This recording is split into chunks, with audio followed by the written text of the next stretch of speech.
E aí acaba, na verdade, serão seguidas. Eu mandei lá que nós vamos mostrar para vocês, mas a gente vai ter aulas que vão alternando os dias, tá?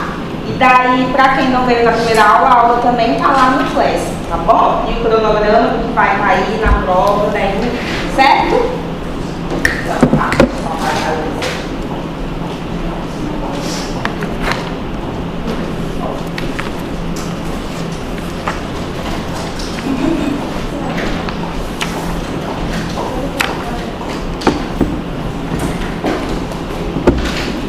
Então tá, gente, hoje a gente vai falar sobre algumas doenças que fazem parte desse grupo, que são as espondiloartrites, tá? Então a gente vai dividir a aula, porque são duas em uma, né? A gente vai falar agora nesse primeiro tempo da espondilite anquilosante, que é uma das principais representantes aqui desse grupo de doenças, tá? Mas essas doenças, por que elas fazem parte do mesmo grupo? A gente vai ver que, embora cada uma tenha alguma característica que é mais marcante, a fisiopatologia e até mesmo a maior parte do tratamento é semelhante entre elas. Por isso que elas fazem parte do mesmo grupo, tá? Então, aqui dentro do grupo das espondiloartrites, a gente vai estudar sobre a espondilite anquilosante, como eu falei para vocês. Depois a gente vai ver sobre a artrite psoriásica, que é uma espondiloartrite. A gente também tem a artropatia, que é associada às doenças inflamatórias intestinais, e a artrite reativa. Tudo isso aqui são espondiloartrites, cada uma com a sua característica, certo? Mas o que elas têm em comum? Por que elas fazem parte do mesmo grupo? Porque elas compartilham de algumas características que ambas vão ter. Então essas doenças, elas fazem manifestações axiais. Então quem veio na primeira aula e lembra, eu falei que na artrite reumatoide, por exemplo, que a gente viu, uma diferença importante é que a artrite reumatoide não compromete coluna lombar, não compromete sacroiliaca. E aqui nas espondiloartrites não. Aqui a gente tem manifestação axial, tá? Principalmente das sacroiliacas, que é a região aqui, ó, da bacia, certo? Então essa é uma grande diferença, porque a artrite reumatoide não compromete bacia. Tem comprometimento de bacia, não é artrite reumatoide, pode ser alguma das espondiloartrites. Alguma das espondiloartrites. Aí a gente vai entender a diferença de cada uma delas, tá? Então o processo inflamatório que acomete aqui a região sacroiliaca, a gente chama de sacroileite. Então a sacroileite é uma das manifestações aqui bem presentes nas espondiloartrites, tá? Também pode ter comprometimento de coluna lombar. Quando compromete coluna lombar, a gente chama esse tipo de inflamação de espondilite, certo? Então, bacia, sacroileite. Na lombar, espondilite, certo? São manifestações axiais aqui dessas doenças. Mas essas doenças aqui, elas não comprometem só a região axial. É aí onde entra a confusão. Porque elas também podem comprometer as articulações periféricas, tá? Então, quando a gente pega alguma dessas doenças apenas com manifestações periféricas, que são nas demais articulações, acaba que confunde muito com a artrite reumatoide. Vão ter diferenças, mas acaba que entra aí no diagnóstico diferencial. Aqui a artrite, tá? Ela, com frequência, ela é assimétrica. Então já é uma diferença. Estou tentando fazer esse link com a artrite reumatoide para vocês irem tentando lembrar. Na artrite reumatoide eu falei que a artrite é o quê? Simétrica, justamente. E de pequenas articulações. Aqui ela tem uma tendência a ser assimétrica e ela compromete grandes articulações. Principalmente as grandes articulações dos membros inferiores. Então, joelho, tornozelo, certo? Pode comprometer as juntinhas menores? Pode, né? Tudo pode na medicina. Mas não é aquele padrão esperado, ainda mais no começo dos sintomas. Na evolução até pode, mas no início não, certo? Então aqui a gente já tem essa diferença aí no acometimento periférico. Outra coisa que as espondiloartrites acometem e que tem essa característica em comum, elas fazem o que a gente chama de entesites. Vocês sabem o que é entesite? O que é uma êntese? Vocês sabem. Deveriam saber. Êntese é aquele ponto onde se ligam os tendões, os ligamentos, as aponeuroses, certo? Então é a tomadinha, é onde se ligam essas estruturas, esse ponto de ligação, tá? Então aqui nas espondiloartrites a gente tem muita entesite, então essa inflamação ali ao redor de onde essas estruturas se ligam, tá? A mais comum é a entesite de calcâneo, aqui ó, no calcanhar, tá? Então dá muita dor no calcanhar, certo? E as espondiloartrites também podem fazer o que a gente chama de dactilite. Vocês sabem o que é dactilite? Isso aí é uma inflamação. Esse menino tá sabendo meu mapa. É uma inflamação do dedo. Ah, do dedo da junta? Não, não é da junta, da interfalangea. Não, é difuso, tá? É como se fosse subcutâneo. Então, não sei se vocês chegaram a ver ano passado, qual é o nome daquele rei lá que ficou no lugar da Rainha Elizabeth? É o Charles. O Charles, pronto. Ele tem dactilite. Ele faz dedos em salsicha. É a mesma coisa, tá? Fica inchadão, depois eu mostro uma fotinha pra vocês. Teve na internet que estavam publicando essas coisas.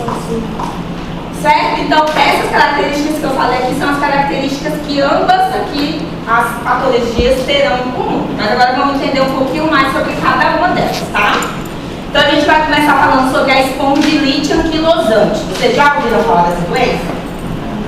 Já, né? Pronto. Então, vamos lá.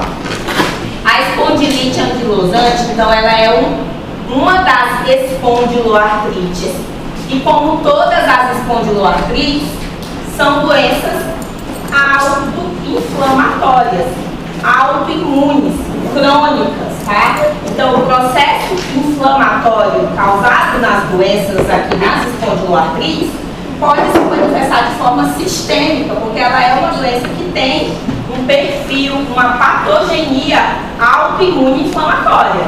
Então, a mesma coisa lá na artrite reumatoide. Eu não falei que pode ter comprometimento inflamatório fora das articulações? Aqui também, afinal, é uma doença sistêmica. Então, embora as principais manifestações fiquem ali no esqueleto axial e nas articulações periféricas e nas ênteses, a gente pode ter manifestações extra-articulares também, tá? Essa doença aqui, ela é responsável por cerca de 15% das dores lombares. Então é muito importante vocês entenderem e saberem, pelo menos, diferenciar, porque todo mundo aqui um dia vai atender algum paciente, seja no pronto-socorro ou no posto de saúde, com queixa de lombalgia, né? É uma queixa muito comum, tá? Então é um diagnóstico diferencial. Vocês têm que levantar e afastar essa hipótese para saber fazer o encaminhamento, tá? Então aqui 15% das pessoas terão dor lombar crônica, é responsável por 15% das dores lombar crônica de forma geral. Quando que a gente começa a suspeitar? Aqui, os pacientes mais comprometidos são os homens. Então, aleluia, uma coisa aos homens, aqui na reumata, porque o resto tudo é a mulher, né? Então, assim, já é um diagnóstico, um ponto, né? Um ponto epidemiológico importante. E não é homens velhos. São homens jovens, tá? Então, a espondilite anquilosante, os sintomas, eles obrigatoriamente faz parte dos critérios.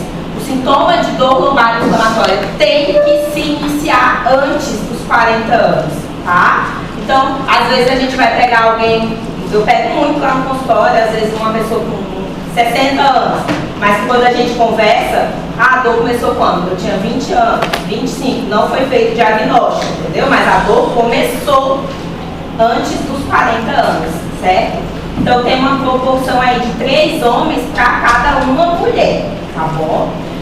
Acomete mais a população caucasiana também, E aqui a gente tem um fator genético bem importante, tá? Que é a presença de um gene, que eu vou falar mais na frente para vocês, que é o HLA-B27, certo? Embora acometa mais os homens, significa que as mulheres não serão acometidas, né? Podem sim, tá? As mulheres, quando comprometidas, geralmente são mulheres mais jovens também, tá? Só que acaba que o diagnóstico nas mulheres acaba sendo mais tardio. Por quê? Porque as pessoas ficam pensando aqui, mais em homem, mais em homem. E às vezes não investigam tão a fundo nas mulheres e o diagnóstico acaba sendo mais tardio dessas mulheres comprometidas aqui pela espondilite, tá? Uma diferença é que as mulheres, elas costumam ter um quadro menos agressivo do que os homens, tá? Então aí que demora mesmo o diagnóstico, porque o processo inflamatório é um pouco mais discreto e lento, tá? Tanto que a anquilose, que é a complicação final aqui da doença não tratada, que é quando junta, né, toda ali a articulação que foi destruída, essa anquilose é vista muito mais nos homens do que nas mulheres. Nas mulheres tem um menor grau de anquilose, tá? O fator genético é importante, tá? Então 10% aqui dessa doença acaba tendo uma maior frequência aí nas pessoas que têm parentes de primeiro grau com espondilite. E esse risco aumenta para 20% se o seu parente de primeiro grau tiver o HLA-B27 positivo, tá? Então o fator genético é bem importante. A etiopatogenia, né? Aqui a gente vai ter a associação de vários fatores. Então, a maioria aqui das doenças autoimunes inflamatórias é isso, é multifatorial, né? Então a gente tem ali os fatores ambientais, os fatores genéticos e os fatores imunológicos, tá? Aqui os fatores ambientais, né? Essa doença aqui não é aquela doença que a pessoa nasce com ela. Ninguém nasce com espondilite, ninguém nasce com artrite reumatoide. O que a pessoa tem é uma tendência, ela já nasce com aquela predisposição que não tem como a gente saber, né? Tem como saber se a pessoa tem essa predisposição ou não. E até mesmo a pessoa que tem a predisposição pode ou não desenvolver, certo? Mas a gente sabe que pessoas que desenvolvem esse tipo de doenças já são geneticamente predispostas. E aí essas pessoas, geneticamente com risco, passarão por várias influências e gatilhos durante a vida. E aí sim, esses gatilhos podem acordar e aflorar esse processo autoimune inflamatório, certo? Então, esse gatilho pode ser várias coisas. Pode ser infecções, como eu já falei anteriormente, de todos os tipos, tá? Às vezes cirurgia, às vezes um tipo de trabalho. Então, são vários fatores ambientais que podem aqui servir como esse gatilho inflamatório. Dos fatores genéticos, o mais importante deles aqui é o HLA-B27. Esse é um gene, a gente consegue dosar, tá? Então a gente solicita para dosar no sangue o HLA-B27. Ele tem um fator muito importante aqui na etiopatogenia da espondilite anquilosante, tá? Então, basicamente, 90% das pessoas que têm a espondilite podem ter o HLA-B27 positivo, tá? Só que não basta ter o HLA-B27 positivo para dizer que a pessoa tem espondilite, né? Ela pode ter um gene positivo e ok, não ter a doença, não ter os critérios, certo? Então, embora 90% possam ter ele positivo, apenas 5% realmente irá desenvolver a doença, tá? Então ele é um fator genético que pode ser muito encontrado nessa população geneticamente predisposta, mas apenas 5% das pessoas que têm ele positivo irão desenvolver realmente a doença, tá? Então, HLA-B27 positivo não faz diagnóstico sozinho, assim como os outros exames somáticos que eu já falei para vocês também, certo? Ajuda no nosso diagnóstico, mas não somente isso, tá? As citocinas inflamatórias envolvidas aqui, algumas delas são basicamente as mesmas envolvidas no mecanismo autoinflamatório lá da artrite reumatoide, mas tem algumas diferentes. Aí acaba que muda também um pouco o alvo do nosso tratamento, tá? Aqui a gente tem a ação do TNF-alfa fazendo o processo inflamatório lá na sinóvia articular, então, acometendo as articulações periféricas, a região de sacroiliacas, tá? Mas aqui a gente também tem outras citocinas envolvidas, principalmente causando as entesites, tá? Então a gente tem aqui a ação da interleucina 17, da interleucina 23, da interleucina 12, tá? Também contribuindo para migrar ali, ó, as citocinas inflamatórias lá para cartilagem articular. E a 17 a 23 agindo principalmente no processo de entesites. A espondilite, ela tem uma coisa de diferente, para vocês entenderem o que essa doença faz. Lá na artrite reumatoide eu falei que o processo inflamatório, se não controlado, vai progredindo e destrói a cartilagem e surgem as deformidades. Aqui é basicamente a mesma coisa. Tem muita inflamação ativa. Se eu faço o diagnóstico precoce nessa fase que tem muita inflamação, a resposta vai ser ótima. Porque com o tratamento direcionado específico eu consigo regredir o processo inflamatório e entrar em remissão, controlar a doença.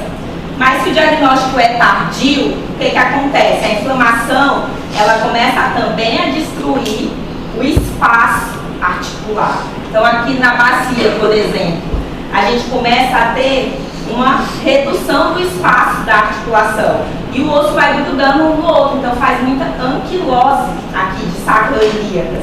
Isso aqui a gente só anda, só se mexe, faz coisa porque tem um espaço articular. Se está tudo grudado, não faz, perde mobilidade e depois que destrói é fixo, é irreversível. Ah, não tem cirurgia? Não tem cirurgia, tá? Então a gente precisa impedir isso, certo? Uma coisa que faz na coluna lombar, quando compromete lombar, tá? Depois que inflama muito e começa a reduzir o espaço, o organismo da gente, às vezes, ele tenta ajudar a gente, mas acaba que prejudica, né? Vocês já ouviram falar de bicos de papagaio, né? Que são os osteócitos, que é uma neoformação óssea que pode surgir ali nas articulações comprometidas. Aqui a gente tem também a neoformação óssea. Não são bicos de papagaio, só estou fazendo esse link para vocês entenderem, mas é como se fosse. Então, de tanto que inflamou e destruiu, o corpo começa a tentar compensar aquilo e começa a ter uma neoformação óssea, tá? E faz o que a gente chama de sindesmórficos. Eu vou mostrar para vocês mais na frente, tá? Que é uma alteração na coluna lombar que, na verdade, só vai piorar ainda mais o quadro de dor crônica, certo? Então, quais são as características clínicas aqui? A espondilite anquilosante, nós estamos falando da espondilite. Então, para ser espondilite, eu tenho comprometimento predominantemente axial, certo? Pode ter periférico? Pode, na evolução. Mas para ser espondilite anquilosante, o comprometimento é axial, tá? Então, aqui a gente vai ter uma dor lombar baixa, né, ou em região aqui de bacia, de quadril. E essa dor aqui, ela é uma dor inflamatória. Quais são as características de dor inflamatória? Eu falei para vocês. Ela melhora com mais. Exatamente. Esse é um dos principais pontos. Porque todo mundo um dia vai atender alguém com dor lombar. Mas aí, como é que é essa sua dor lombar? Ah, não, ela piora quando eu faço esforço, quando eu estou pegando peso, ou piora quando eu fico muito tempo sentado, muito tempo em pé. Isso não é dor inflamatória, é dor mecânica, que piora com o esforço, com a posição, né? A dor inflamatória, então a lombalgia inflamatória, é uma dor que tende a melhorar com o exercício. De manhã e de noite é pior, porque a pessoa está em repouso. Então, pela manhã, ela acorda com mais dor. Ela acorda com rigidez, com aquela rigidez matinal, de bacia, acorda toda dura. E aí, com o passar das horas, vai melhorando com o movimento. Então, aqui é uma dor lombar de ritmo inflamatório. E ela tem que ser uma dor crônica. Então, é uma dor que persiste por mais de 3 meses, tá? A intensidade pode ser variada, pode ser mais insidiosa no começo, depois se tornando mais debilitante, certo?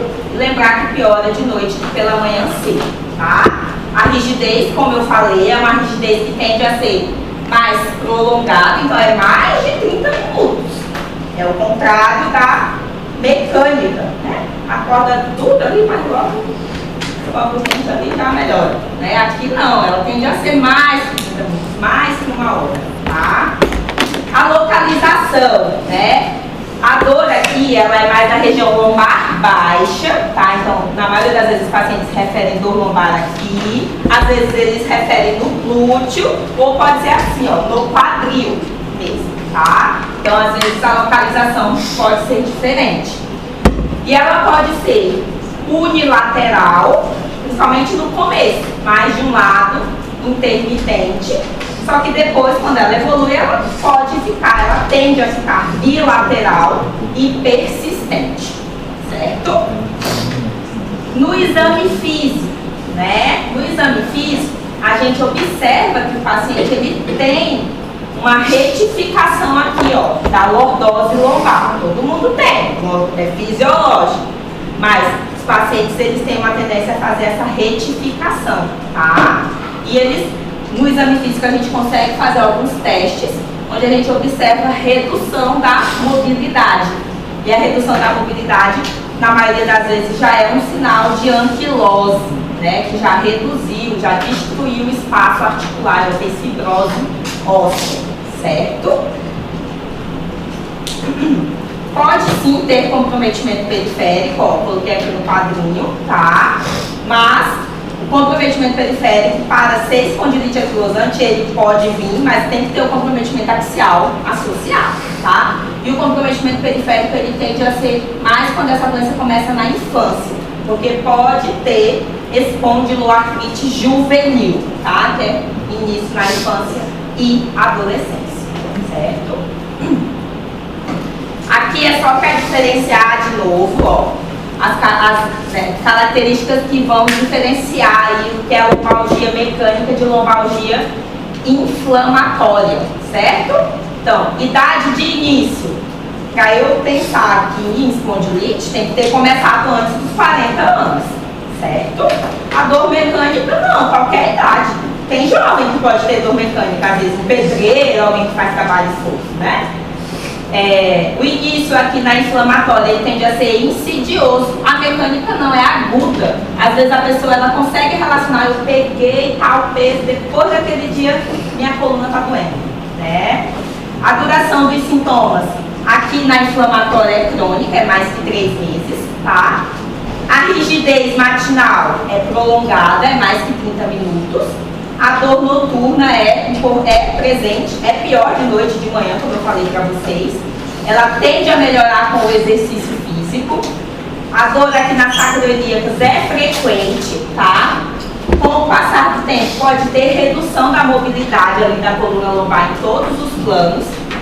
Essa doença, conforme vai progredindo, ela tende a subir. Então, ela começa na bacia, ela pode ir para a lombar, e ela pode atingir coluna torácica e depois cervical também. Ela vai subindo. Ela não vai começar lá na cervical. Não. Ela vai sendo gradativa. Mas quando ela compromete coluna dorsal, coluna torácica, às vezes pode ter redução até da expansibilidade torácica também. Então pode ter dispneia restritiva, tá? Os déficits neurológicos aqui não são comuns, porque aqui a gente tem uma doença inflamatória, então não costuma ter comprometimento neural. Na mecânica é comum ter, principalmente se for hérnia de disco, que aí às vezes a hérnia, a protusão comprime raiz nervosa, então são comuns esses sintomas aí neurais na dor mecânica, certo? Ah, tô sem jeito, eu vou falar. Ajeitar. Vocês lembram desse teste de Schober? Vocês já viram? Vamos? Pega uma régua, mede 23 Como é que é? Você vai medir na quinta intercostal lombar, você vai marcar, aí mede 10 centímetros acima, faz outra marca, pede para o paciente fazer uma pressão em vezes. Se der acima de 15, está normal. Se der abaixo de 4, o aumento abaixo de 4 centímetros, você tem uma redução na mobilidade lombar. Tá? Então esse é um dos testes que a gente faz muito aí no exame físico. Não necessariamente é na quinta vértebra lombar, tá? Na verdade a gente fala que no exame físico a gente palpa ali, ó, a crista ilíaca superior, em direção à crista ilíaca superior, que na maioria das vezes vai dar ali perto da quinta vértebra lombar, a gente marca um pontinho, né, de caneta. Depois com a fita, a gente marca mais um pontinho com 10 centímetros acima, certo? E depois a gente pede para o paciente fazer a flexão, tá? Lombar anterior, né? E aí a gente vai medir o espacinho entre os dois pontinhos que a gente marcou. Tem que ser mais que 15 centímetros, ou seja, entre os dois pontos eu marquei 10, então tem que aumentar mais 5. Acima disso, mobilidade boa. Menor que isso, reduzida, certo? E aí a gente vai ver muito, eu vejo muito paciente que o diagnóstico foi tardio, que tem muita anquilose, não vai nada, vai tipo 1 centímetro. A pessoa anda assim, tá? Então esse é um dos testes do exame. Essa doença pode envolver parede torácica, como eu estava falando anteriormente, tá? De várias formas. Ela pode comprometer as ênteses das articulações costo-external, tá? Então eu falei para você que as ênteses são onde se ligam os tendões, ligamento aponeuroses, certo? Então aqui, ó, o externo, onde as costelinhas se ligam, cada pontinho de ligação tem uma êntese, que é feita ali pela aponeurose, tá? Então, a espondilite, ela pode fazer entesite aqui, costo-external. Então, os pacientes podem reclamar de dor torácica, tá? Então, no exame físico vai ter dor na palpação aqui de arcos costais também, além de essa redução da expansibilidade torácica, que a gente também pode avaliar no exame físico. Às vezes o paciente pode referir até mesmo uma dor que imita uma dor pleurítica, muito semelhante a uma dor pleurítica, tá? Principalmente quando tosse ou quando faz esforço, certo? Isso são as entesites costo-vertebrais, tá? No exame físico, como eu falei que a gente pode observar a redução da expansibilidade torácica, né? A gente também coloca uma fita métrica e faz uma marcação e depois pede para o paciente fazer a expansão torácica e depois a gente vê o espaço que esse paciente conseguiu atingir, certo? Esse teste a gente faz ali mais ou menos na altura do quarto espaço intercostal para homens e mais ou menos ali na altura do processo tifoide para mulheres. Coloca aqui também mede, sem ele estar respirando profundamente, né? Depois pede para ele fazer uma inspiração forçada. Essa expansão tem que aumentar também superior a 5 centímetros para ser uma expansão torácica normal, certo? O envolvimento cervical, geralmente, é um sintoma de doença avançada, certo? Como eu falei, ela vai subindo ali a escadinha de forma gradativa, né? Pode comprometer cervical, tá? Embora nas mulheres, que nas mulheres aqui é tudo diferente, né? Mulheres não é tão comum assim. Elas podem, às vezes, já pular os degraus. Mulher ansiosa sobe mais rápido e pode ir logo para cervical, tá? Pode acontecer, mas não é comum. No exame físico a gente observa também ali a retificação, tá? Da lordose, né? E às vezes o paciente, conforme vai tendo a destruição do espaço articular, ele vai fazendo uma anteriorização da cabeça. Ele faz isso aqui que tem na fotinha, tá? O pescocinho, ó, ele vai destruindo as vértebras, vai destruindo o espaço e a cabecinha vai fazendo essa anteriorização. E fica fixo, tá? Desse jeito aqui.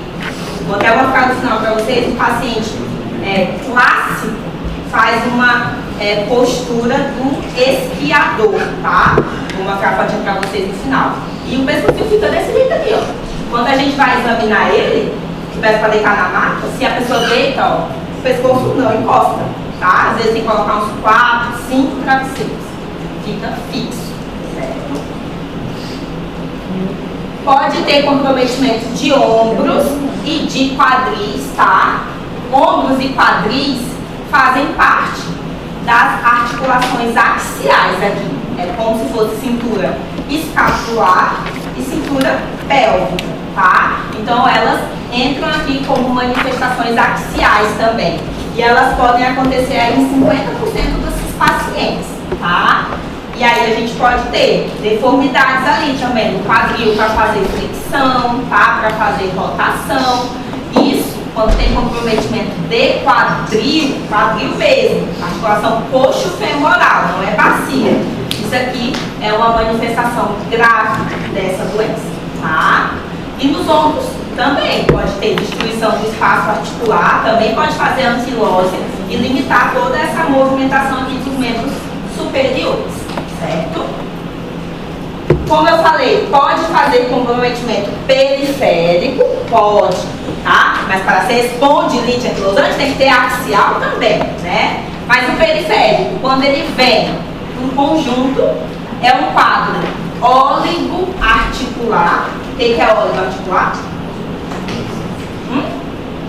Mais de 4. Uma é mono. Mais de 4. Até 4. Óligo-articular é de 1 a 4. Mais que uma, né? Que uma é mono, tá? Mais que uma até 4 articulações. É óligo-articular. Mais que 4, tá? Já é poliarticular, certo? Então aqui o comprometimento padrão ele tende a ser óligo-articular, assimétrico e predomina nos membros inferiores. Então é diferente, né? O paciente aqui dá o comprometimento periférico, da espondilite lá da artrite reumatoide. Clinicamente já dá para diferenciar, tá? Quando a gente tem comprometimento periférico precoce, isso é um fator de pior prognóstico, tá? Porque eu falei que pode acometer a articulação periférica, mas não é o comum. Na evolução, depois de anos pode vir, mas quando já tem logo no começo axial e periférico junto, não é fator de prognóstico bom, certo? Principalmente nas mulheres e no início juvenil, tá? As entesites, né, também são aqui manifestações clínicas, como a gente falou já, é o processo inflamatório ali de onde temos a inserção dos ligamentos, dos tendões, das cápsulas articulares, das aponeuroses, principalmente nas ênteses dos membros inferiores, tá? Principalmente no calcâneo, faz muita entesite de calcâneo. Então a pessoa ela refere dor do calcanhar, tá? Dor ao pisar, quando fica muito tempo em pé, quando acorda de manhã cedo e coloca o pé no chão, sente muita dor, às vezes eles relatam que é uma dor entontada, parece que está pisando em algo pontiagudo. Pode comprometer também ali, em conjunto já, a fáscia plantar e fazer fasciite plantar. Claro que a fasciite plantar não é uma coisa exclusiva aqui dessa doença, pode acontecer de forma isolada e associada a outros fatores, mas aqui, por conta da entesite de calcânio, acaba que faz muita fasciite plantar também, certo? E aí a gente tem as manifestações extra-articulares. Até aqui tá tudo bem, vocês estão conseguindo ir diferenciando.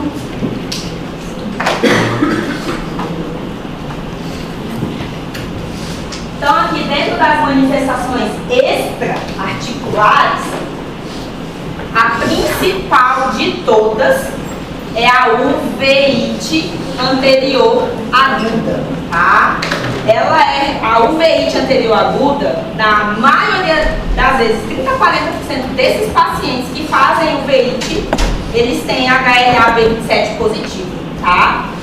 Em alguns casos, a gente pode ter a manifestação extra-articular primeiro, tá? Às vezes a pessoa tem as queixas articulares, só que são mais discretas, não prestava muita atenção, e aí do nada, dormiu bem, acordou no outro dia, o olho inflamado, vermelho, bem irritado, com dor, tá?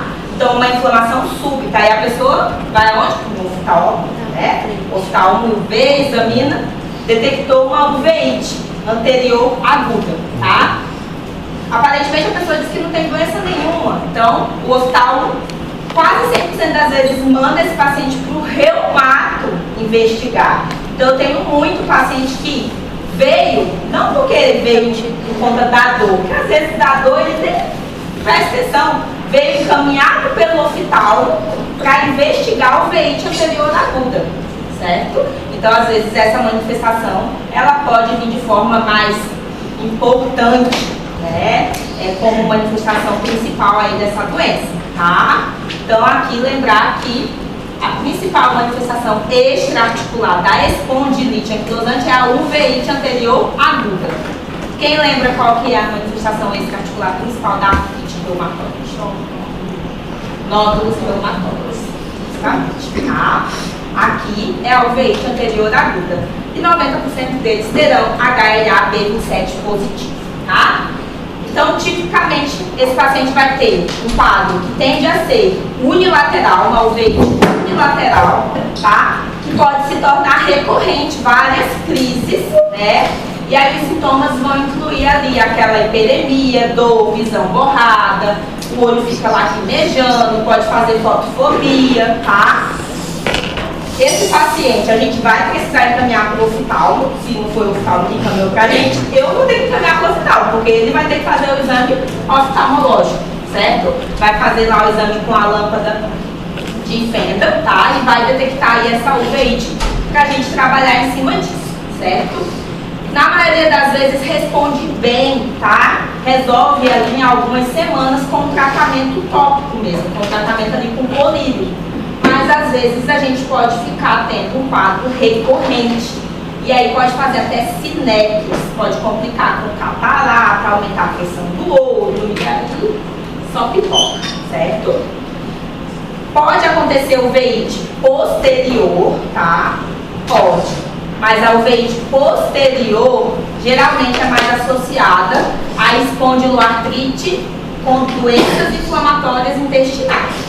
Espondilite anquilosante faz mais uveíte anterior aguda, certo? E o que eu posso só dizer é que eu vejo o olho vermelho, mas eu não sei de nada, eu mando pro oftalmo, né? E a gente só vê que o olho está estranho, que o olho está vermelho e encaminha para avaliação, certo? Outras manifestações extraarticulares.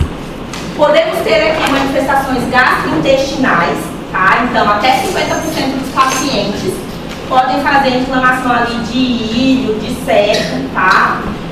Na maioria das vezes, a gente pode ter uma associação, uma sobreposição com as doenças inflamatórias intestinais, principalmente aí a doença de Crohn, certo?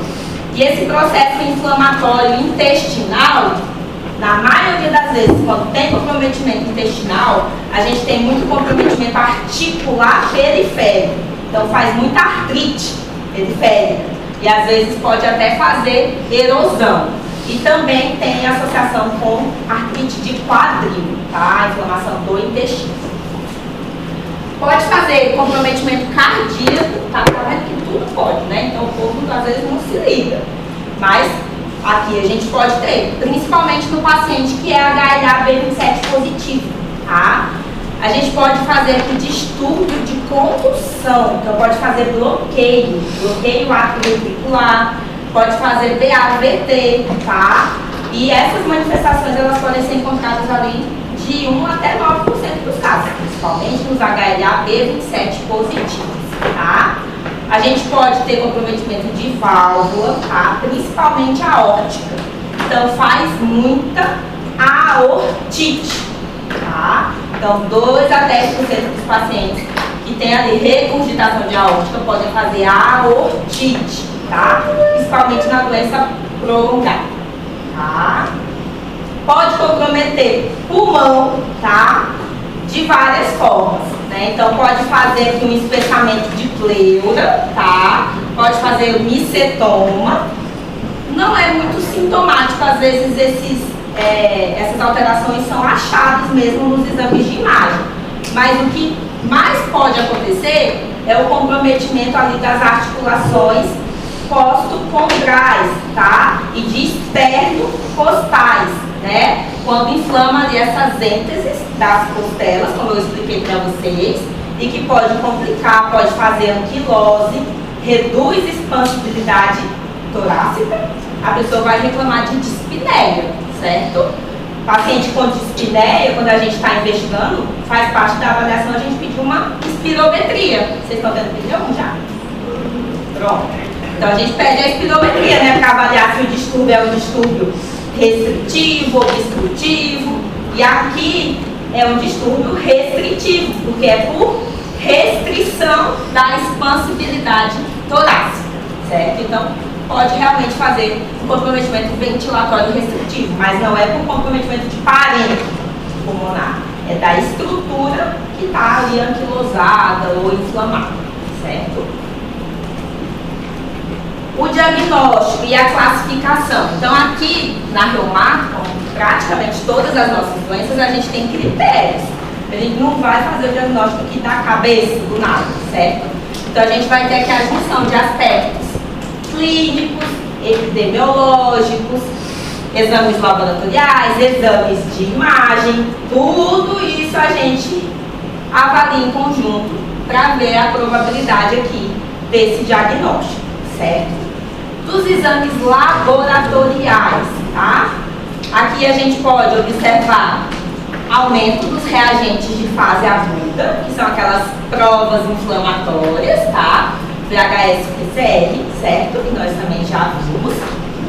Mas aqui esse aumento dos reagentes de fase aguda ele é um pouco mais discreto, às vezes nem tem. Ao contrário da artrite reumatoide, que é bem mais comum as provas inflamatórias serem muito altas. Aqui pode ser que estejam, mas não é obrigatório, tá? Outro exame laboratorial aqui é o HLA-B27, que é o fator genético, certo? A gente pode dosar no sangue. E aí a gente tem os exames de imagem, certo? E aí foram elaborados os critérios, né? Que a gente chama de critérios de Nova York, tá? Para classificar esse paciente, né? E aí esses critérios de Nova York, eles eram, incluso nele, o exame de imagem era raio-x, tá? Raio-x de bacia. Pensa só, para mim encontrar anquilose ou começar a ter redução do espaço reticular, isso já é sinal de que a doença é avançada, tá? Então se eu faço um raio-x em uma pessoa com sintomas recentes ali no primeiro ano, por exemplo, provavelmente o raio-x vai estar normal. Então isso atrasava muito o diagnóstico, tá? Porque na radiografia a gente conseguia ver mais essas alterações tardias. Então já tinha sequelas, já tinha complicações, né? E aí com o surgimento aí dos novos exames de imagem, principalmente a ressonância, né? Ela traz informações bem recentes, então permite um diagnóstico aí bem inicial para esse paciente, tá? E aí depois foram reformulados os critérios, né? Porque o outro era só com raio-x. Aí, em 2009, teve os novos critérios, tá? Eu vou mostrar aqui para vocês. Mas só para vocês verem aqui, ó. Os critérios de Nova York, né? Que são os antigos. Ele incluía a avaliação do exame de imagem, que era o raio-x, tá? E aí o raio-x a gente graduava assim, ó, da seguinte forma. Grau 0 era o raio-x ali de sacroiliaca normal. Grau 1, umas alterações suspeitas, tipo, né, nada a ver. Grau 2, já começava a ter ali um pouquinho de esclerose óssea. Grau 3, aí a gente já começava a ver que poderia ter erosão ou uma anquilosezinha parcial. E o grau 4, já com anquilose total. Então, na verdade, aqui, no raio-x, na maioria das vezes, a gente já detectava o grau 3 ou 4. Não conseguia detectar no início, certo? Esses são os novos critérios, tá? Então, o que entra aqui? Ó, vamos lá. Aqui, quem a gente vai suspeitar? Primeira coisa, naquele paciente que tem dor lombar inflamatória, maior que 3 meses, com início aqui menor, aqui está 45, mas é menor que 40 anos, certo? Então, esse paciente é o paciente que eu vou suspeitar, né? E aí, esse paciente eu vou avaliar. Tem um exame de imagem que me mostra sacroileite, que me mostra processo inflamatório. Se eu tiver isso, eu preciso de pelo menos mais um desses critérios aqui, tá? Ou lombar inflamatória, artrite, ou entesite, ou uveíte, ou dactilite, ou psoríase, ou Crohn, ou retocolite ulcerativa, tá? Ou resposta anti-inflamatórios, entre os critérios, eu vou falar para vocês depois sobre isso, tá? Quem tem história familiar, quem tem HLA-B27 positivo ou PCR elevado. Então, tem as características clínicas, tem um exame de imagem com sacroileite, precisa só de mais um desses critérios aqui, a gente já classifica como responde, certo? Ou, se eu não tenho um exame de imagem mostrando sacroileite, né? Mas eu consigo classificar se o paciente tiver HLA-B27 positivo, só que aí para ser HLA-B27 positivo tem que ter pelo menos 2 dessas características. Aí a gente também consegue classificar, certo? E a sacroileite, nas fases mais iniciais, a gente consegue realmente detectar mais na ressonância, tá? Vou mostrar uma imagem aqui para vocês, mais na frente, eu acho. Oi? Esse HLA positivo e as 2 características dessa, dor, lombar, artrite, as mesmas características. Ou tem sacroileite em uma delas, ou tem a HLA-B27 e 2 dessas características. Certo? Então aquelas outras 2 tabelas você não vai cobrar, só isso aí? Essa daqui não. Essa aqui é o atual. Então, dentro dos exames complementares, né, o raio-x, a gente solicita ainda, principalmente porque na maioria das vezes o paciente pode não conseguir custear uma ressonância, né, pelo SUS demora 1000 anos. Se o paciente tem plano, tem condição de pagar, ok. Se não, né, a gente vai tentar trabalhar com o que a gente tem, tá? Então, o raio-x, para avaliar o raio-x, a gente utiliza aqueles critérios de Nova York, tá? Com aquela graduação. Só que a gente viu que só conseguíamos avaliar pacientes já com alterações muito tardias, já com erosões, já com anquilose, tá? Então, acabava que o diagnóstico era ainda mais tardio. Quando é um paciente que já chega pra gente, que a gente já sabe, ali está escrito na cara dele que ele tem essa doença, é um paciente crônico já, aí eu posso solicitar o raio-x, porque aí já vai ter um monte de alteração crônica mesmo, eu vou conseguir avaliar, tá? Na bacia, a gente consegue ver a anquilose ali de bacia.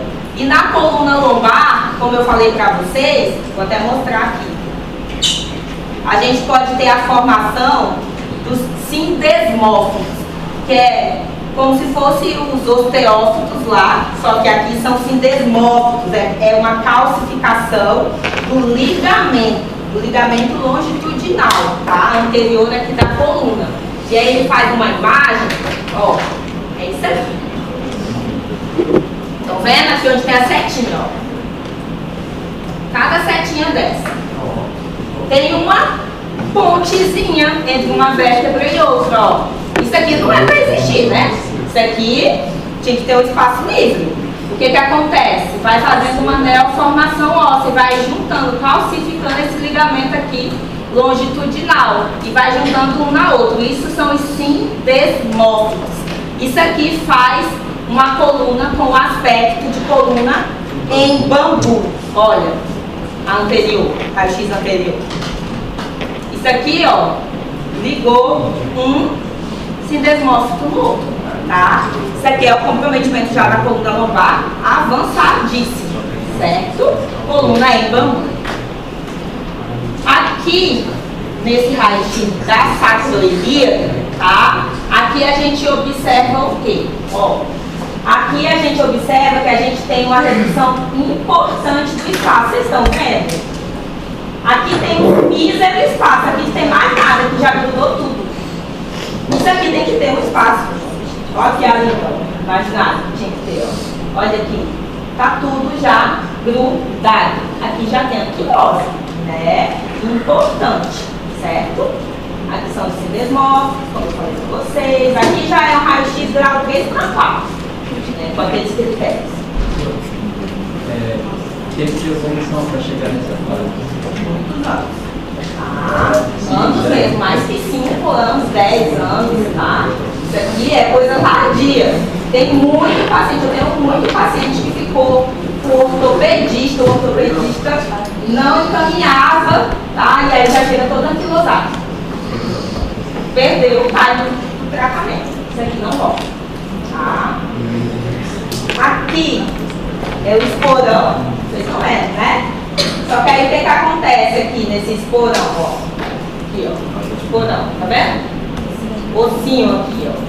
Acaba que inflama aqui aonde o tendão do calcâneo se liga e faz muita entesite de calcâneo. Então o paciente tem muita dor aqui no calcanhar ao pisar pela manhã, principalmente.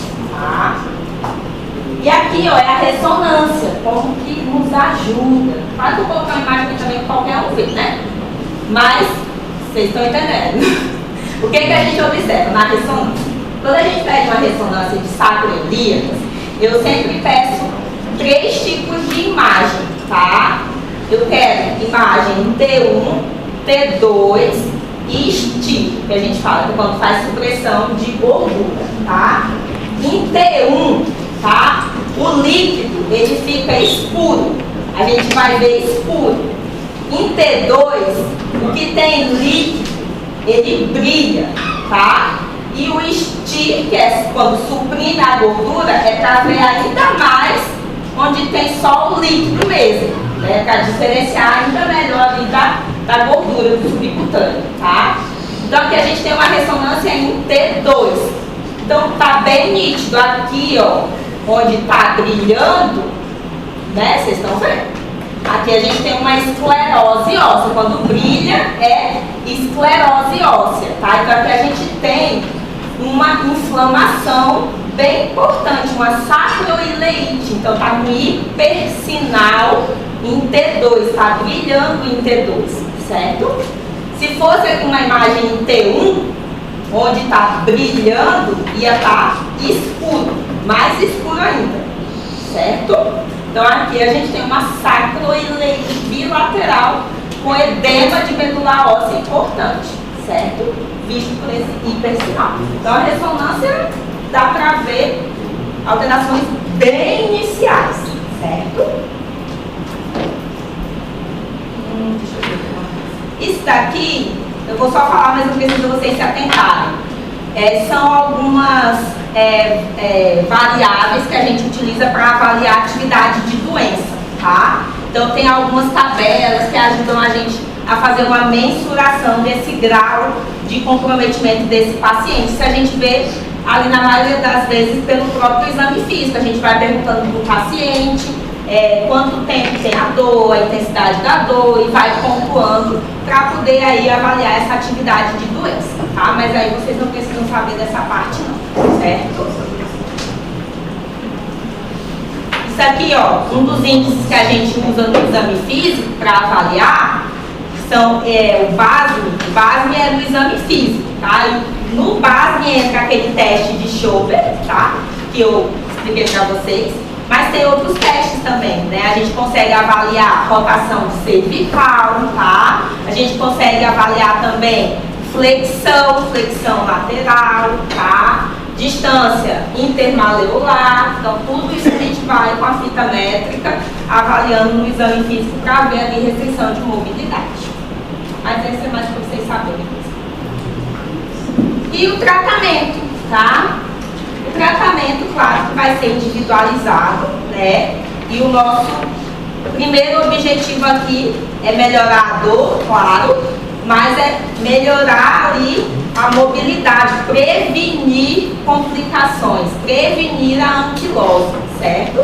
Então, o principal ponto do tratamento não farmacológico é a atividade física, até porque é uma dor que melhora com o exercício físico, né? Então a gente tem que estimular esse paciente a fazer exercício físico, fisioterapia, fortalecimento muscular, todas as fases do tratamento, tá? E aí o tratamento farmacológico, né? Aqui a gente tem uma ação bem importante dos anti-inflamatórios, dos AINES, tá? Então, ao contrário lá da artrite reumatoide, que eu falei para vocês que uma das medicações ajudantes ali no início do tratamento são os corticoides, né? No início do tratamento para ajudar ali a melhorar a dor e o processo inflamatório mais rápido. Aqui não adianta dar corticoide, tá? Não adianta. Sacro e leite não melhora, não responde, não vai dar corticoide aqui, certo? Aqui responde muito bem com AINES, com anti-inflamatórios, tá? Então, é como se fosse a nossa primeira linha de tratamento, certo? Ainda mais quando os sintomas são iniciais. 70 a 80% dos pacientes melhoram bastante com os sintomas nas fases mais iniciais, tá? Claro que é um tratamento aqui sintomático, certo? Usado nas fases mais iniciais da doença, tá? Só os anti-inflamatórios não serão suficientes para frear o processo de evolução dessa doença, né? Mas a gente usa muito no início do tratamento e também como medicação de resgate aí para períodos de crise, tá bom? Não existe nenhuma superioridade esse anti-inflamatório é melhor do que esse. Não, tá? E pelo amor de Deus, a gente também não associa anti-inflamatório, tá? Eu vou usar uma nimesulida e um diclofenac só para potencializar. Não, você só vai trazer efeito colateral para o paciente, aumentar a toxicidade hepática, renal e gástrica. Não precisa associar, não precisa e não deve, pelo amor de Deus. Tem muito médico por aí que faz umas fórmulas que eu não sei de onde que aparece, porque pelo menos na minha faculdade eu não tive uma matéria para aprender a fazer fórmula. Eu não. Manipular remédio e juntar 10 remédios em um só. Eu não aprendi isso. Mas aí junta um monte de anti-inflamatório, tudo em uma cápsula. E o paciente usa ad eterno e se lasca, tá? Então não tem essa indicação, tá? Corticoide, como eu falei, não tem muita eficácia, tá? Principalmente se o comprometimento for puramente axial, tá? Os corticoides podem até ser usados, dose baixa, quando eu quiser melhorar mais ali as artrites periféricas, tá? Mas para axial, para sacro e leite, não tem resposta, tá? Às vezes a gente pode utilizar os corticoides também para infiltrar, né? Para fazer infiltrações articulares, né? Tá com uma monoartrite no joelho, eu posso infiltrar êntese, tá? Então é mais nesse sentido. E aí a gente tem as drogas modificadoras do curso de doença, que são realmente aquelas que vão modificar o curso de doença, né? E que vão evitar aí a progressão. Quando a gente fala aqui dessas drogas, são basicamente as mesmas que eu falei da artrite reumatoide. Mas essas medicações aqui, elas só servem para controlar o comprometimento periférico. Se eu tenho comprometimento axial, não é o suficiente. Então, o metotrexato, que eu falei que a gente usava muito, que é a primeira linha lá na artrite reumatoide, eu posso usar aqui, mas só para artrite da juntinha, bacia neatal, não responde, tá? A gente pode associar ele com uma outra medicação, mas só ele não, tá? Sulfasalazina também, mas principalmente comprometimento periférico, tá?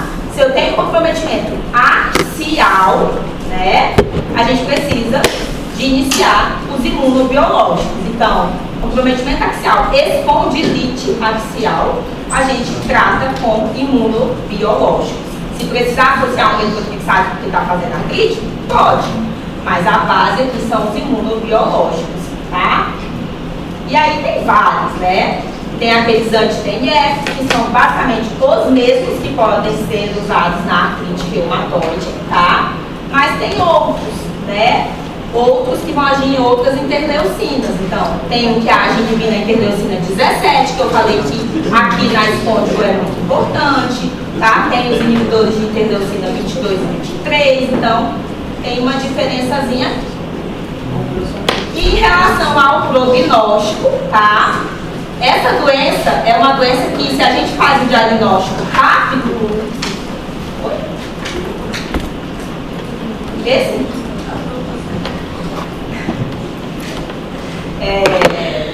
Então, assim, é uma doença que o diagnóstico, se feito precocemente, responde muito bem com o tratamento, tá?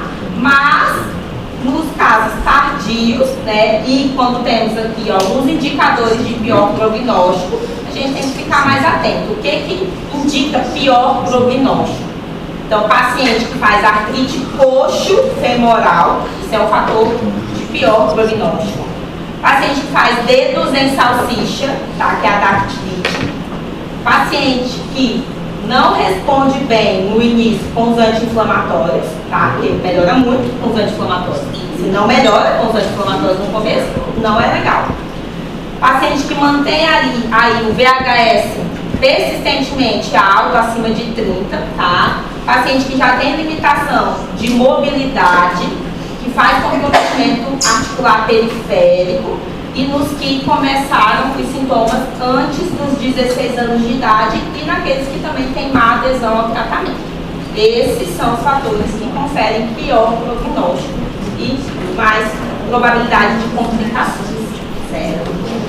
Isso aqui é a posição do esquiador que eu falei para vocês. Isso aqui é um paciente com doença avançadíssima, tá? Então é justamente isso que a gente não quer mais encontrar. A gente encontra paciente assim, mas é os antigos, né? Que não foi feito diagnóstico. Agora a gente não quer mais encontrar isso aqui, certo? Intervalo? Essa é a primeira parte, tá? 15 minutos, tá? Pois é.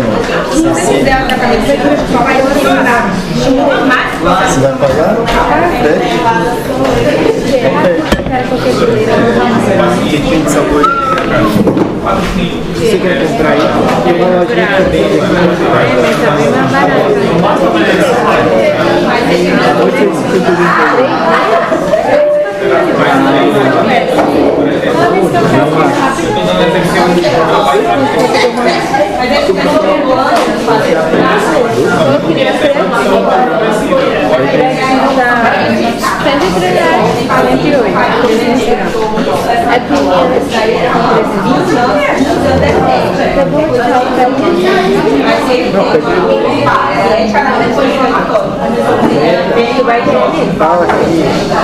Parcela de 6.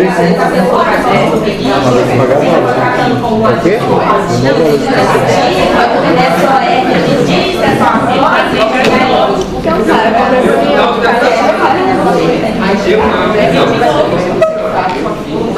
Agabeiro, não posso gastar mais nada. Vamos só fazer uma